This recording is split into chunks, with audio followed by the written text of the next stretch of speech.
you faced an agonising decision. Tell us about that and how you feel about the way this is turning out for you. The decision really, they've talked about this for a while, the other side, the Fu family, but it really has been going on for a long time. And then when we finally got to a proper custody case, the judges were trying to encourage some sort of deal because they put a number of reasons why for that. And we were faced with the point that this has been going on for a long time. We needed some sort of move forward. And also what was very clear was we had seen the children once in March of this year. They allowed us to see them just that one time for 5 hours. They remembered their father then. We showed them pictures and they remembered him. They didn't remember when we met them just before the hearing. And we realised that if this went on any longer, that what would happen is, which it would, the court case could drag on still for another 5-6 months. And they would forget him altogether. So we had to do something. It's agonising for you because this is about the love that you have for your grandchildren. Yep. But you have lost your son here as well. He was estranged from his wife, yes, wasn't he, for a number of years. Yep. He was the main carer of your grandchildren. So his bond with Jack and Alice was incredibly strong. Yes, absolutely. And then Wei Fu, his estranged wife, came into the apartment, stabbed him to death. The children, she's now in prison, isn't she? The children looked after by her family, and you're in this sort of awful, agonising negotiation with the family. You've paid a lot of money, haven't you, in order to try and get the children back. What sort of financial situation is her family living in? Well, we know that because in the hearing they had to put forward what they have. So they are on £700 a year is what they earn. Their income is £700 a year? Yeah. And so you believe that financially you can offer a better quality of life for there's no doubt. They get support from their son, their son, because they look after his son as well. It's fairly common in China for people to do that. And it's obviously it's different. I mean, we wondered where they lived, and we now know because we're finally getting WeChat calls, which is like WhatsApp in China. And so we can see Jack now every day. Alice calls Jack. We can obviously Jack still is now just speaking Chinese. Yes, but we can see the he has no idea. There's one room. They all live in one room. Neither of the children have any idea, even that their father's dead, do they? No, that's right. I mean, this is on every level. This is such a complex emotional situation, isn't it? Yep. What have they been told about what happened? They've been told that their parents are working abroad, which is again is not uncommon. People, the Chinese New Year mass movement is because people work away from home, and that's not uncommon, that story. But we've got to tell her that every advisor has told us that the children should be told the truth. They should have been told ages ago. Even one of their family said that they thought the family were wrong to do this. Yeah. We've got to tell her. So as soon as we can get a counsellor, her English is a little bit better. She's getting better every day. We have to just sit her down and tell her. How do you think you can reunite these two children? How do you think you can get your grandson back? Well, first of all, that's the only thing I think. Yes. Right? I think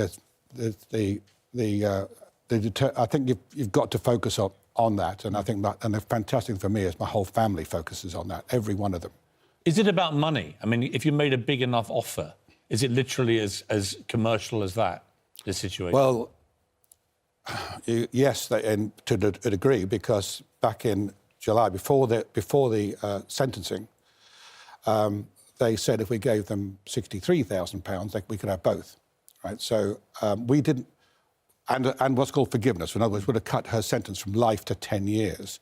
So we thought, yeah, we'll give her forgiveness, and we give some money, but morally this was blatantly asking for money. They're disguising other things, but they weren't. So when we thought, well, they're not going to let their daughter go to prison for life, are they? They're going to take the forgiveness. And, I know what she did, but surely they'll do that. And they didn't. They said they'd rather have the money than let their daughter go to prison for life rather than 10 years. And we, Linda and I were at the court, and when it happened, we just couldn't believe it. We couldn't believe. We understood the sentence, right? We knew that, and that was right, and so. But we couldn't believe that she'd also been basically trodden on by her own parents, and we just were staggered by it. But it's an extraordinary situation, isn't it, where this woman has killed your son. The children were basically living with your son. Yeah. And they've now, one of the children has now been taken to live with the killer's family, who appear to have more rights than your son's family, which I just find it's obscene, isn't it? Piers, that's for me personally, that's number one, and of the views. But unfortunately, it's not a legal view. It's a natural justice view.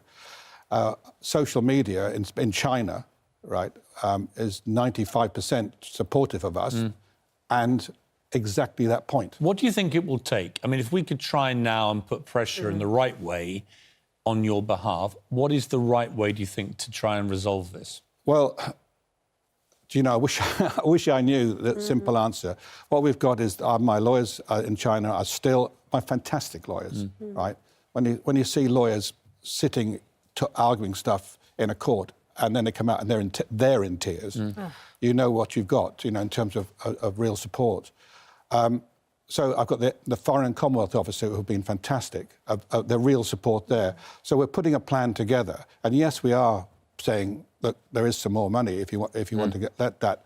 The part of the issue is that in China people view sons different to daughters. I mean, more valuable. I don't. So, by the way, it's a generalisation. I'm not a big. I've had so many supporters in China that I don't like generalisations. But there's some. This family in particular does have that. I mean, obviously, there's the other situation here of a little girl who's been separated from her brother. Yes. What does she think is happening here? Well, she's now been here 3 days, and we got in Friday night, and she is an absolute joy. I mean, how old is she now? She's 6. And right. Well, I've got a 7-year-old girl. They're very bright. Yes. They're very aware. Yes, very noisy. They know they can pick up on what's happening. Yes. So at some you're going to have a conversation with this girl, right? Yeah, we will. But she, I think she's strong enough. She always was a very strong character. It's absolute credit to her dad, as Jack is. You know, is such a lovely lad as well. So I do think we'll do that. So we'll carry on fighting. And what was that moment like when you take 6-year-old Alice away, but you can't take 8-year-old Jack? I think about that all the time. It's very. You know, there's a photograph someone took of us coming out of the court with Alice, and my lawyers have said, basically, run, get in the car, because these people may change their mind.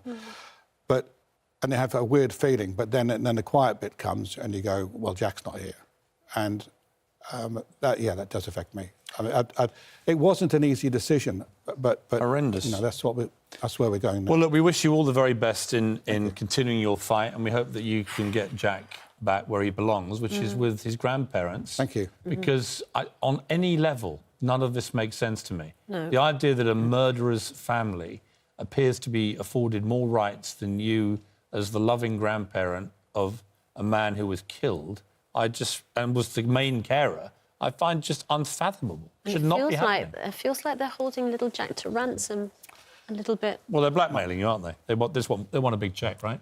Of course. Well, let's hope that they can find the compassion to know that those two children should be reunited. And that was actually what grandparents. the judges were trying to do. They were saying, look, Yes. if you get her over there, she's going to start talking and say, come on, Jack, come on, it's really nice over here, like they've got your own bedroom, which they don't have over there.